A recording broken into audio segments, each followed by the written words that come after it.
Wow, what a killer start to this episode, and killer being the key word. We know that Bullseye has been lurking on the edges of every episode leading up to now, but this opening completely focuses on him, and wow, that time is spent very well. So we catch up with Bullseye, and it looks like he's living or trying to live a better life. We saw him asking for absolution a few episodes ago.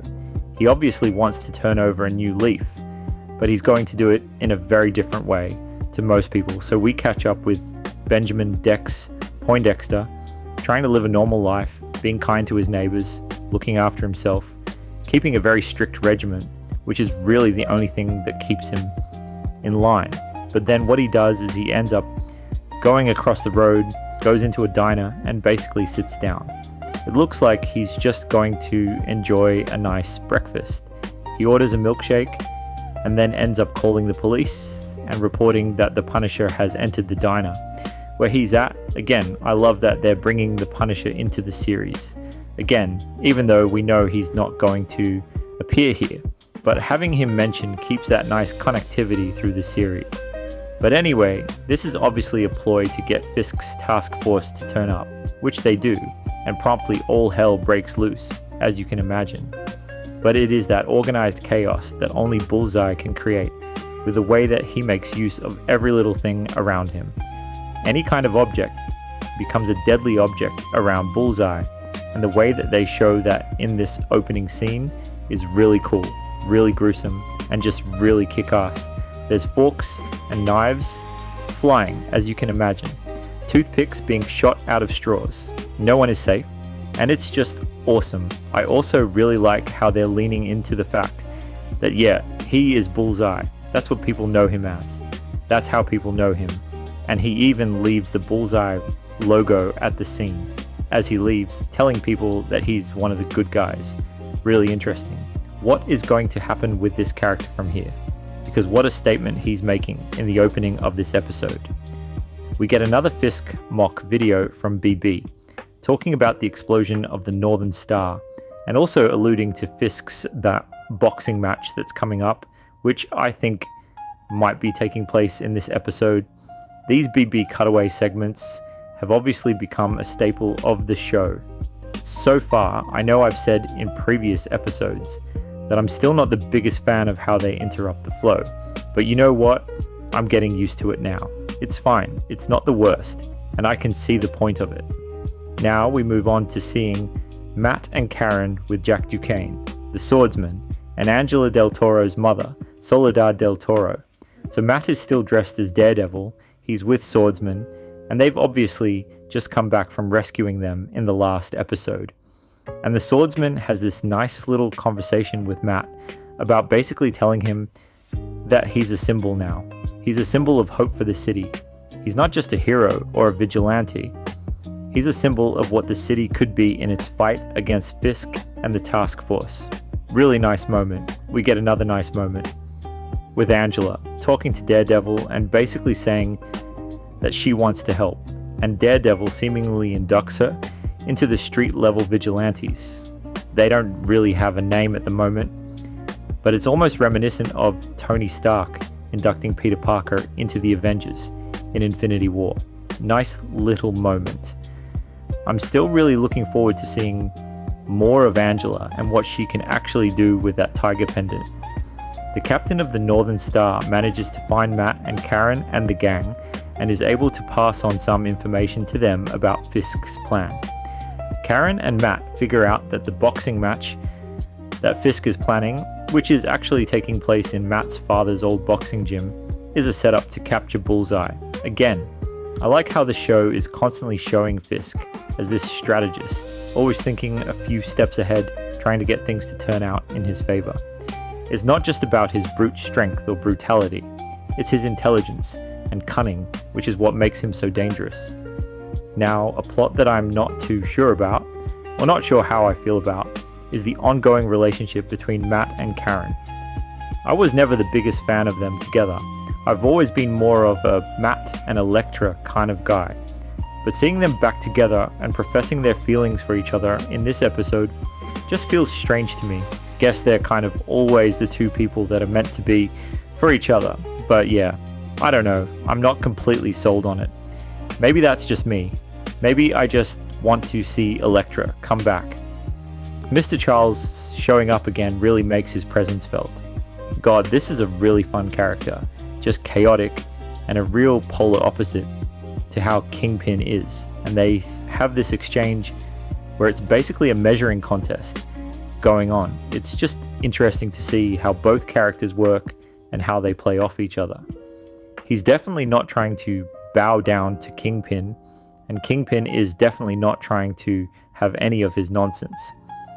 We're finding out that basically Fisk and Mr. Charles are trying to use each other to further both of their goals. What is the deeper meaning behind all of this? We're yet to find out, but I'm very curious, because I will happily see much more of Mr. Charles on screen. He's great. Interesting to note that Fisk's campaign slogan, or leadership slogan, is New York Born Again. Is the show referencing Fisk's slogan, or is it the other way around? Interesting. It's always pretty amusing to see Matt out in the day, acting like a normal civilian. Just chuck some sunglasses on him, and he's good to go. But damn, how good or how extensive truly are Daredevil's abilities? Because we know he can't see, so that's why he wears sunglasses out in the day. But if he's just trying to go incognito as a normal-sighted person, he can act and get around just completely fine like a normal-sighted person. It's really interesting. Obviously, we know he's explained that he sees the world like flames or shapes or outlines, but I'd love to see more of that, just how he interprets the world, because that's something that would be really cool to explore. We get a great action scene between Bullseye and Daredevil as Daredevil tracks him down to his apartment. These two are really almost evenly matched. They fight in a similar way. They can just throw things and figure out the trajectory instantly. One has heightened senses and one just has this innate ability to throw and predict where things are going to land. And that results in some great action between these two. Like I've said in previous videos, this is some of the best action fight choreography we've ever seen in any Daredevil season, and it continues to be here. So the episode has all been building to this, the boxing match that we've been hearing about between Fisk and this other fighter.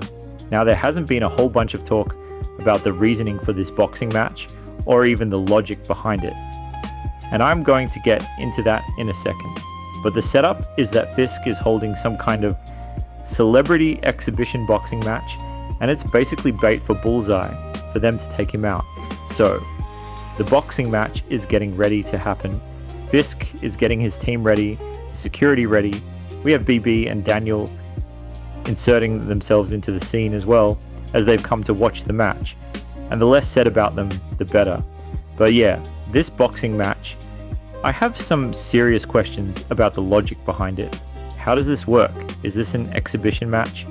Why would anyone approve this? What is it for? Why are they not using any headgear if it's just an exhibition match? Why is Fisk being awarded a belt at the end of the match? Why isn't the referee doing his job and stepping in? If I have one big problem with the episode, it's the logic behind the boxing match. It just seems pretty unbelievable to me. Anyway, let's just say it's a good setup to get a few different people in the same room. And if it is bait for Bullseye, was that really a good idea? Well, the consequences of that bait and him being brought into the scene probably proved that it wasn't a good idea. We have another great sequence of Bullseye making his presence known at the match, and Daredevil showing up to get in the way of Fisk getting killed. At this point, Wilson really owes Matt a lot. But yeah, there's another great action sequence, and we really do get to see the absolute terrifying skill of Bullseye. This really is his episode. So there are massive consequences for what happens at the end of this episode. I won't go into it, just in case you haven't watched it yet. But the result of Fisk's trap, Bullseye's actions, and Daredevil intervening in that trap, those consequences are going to be felt for the rest of the season. I'm very interested to see what plays out in the next 4 episodes, because if these consequences are final, it's going to shake things up in a big way and make things even more intense. But anyway, wrapping things up, like I said before, this really is Bullseye's episode, a standout episode in terms of action, violence, choreography, everything. I can see now why people who have seen the full season already have spoken about how they were kind of rooting for Bullseye at this point. If I had to say anything negative about this episode, it would be 1, the logic behind the boxing match is questionable at best, and 2, we are more than halfway through this season now, and still know Jessica Jones. We know she's coming, but does that mean we're only getting her in the back half of the season or the last few episodes? That's a little disappointing, but hopefully they make the most of her when she does finally appear. But anyway, that is my thoughts on Daredevil Born Again, Season 2, Episode 4, a fantastic episode. This season has been amazing so far. Can't wait to see what the back half of the season has in store for us.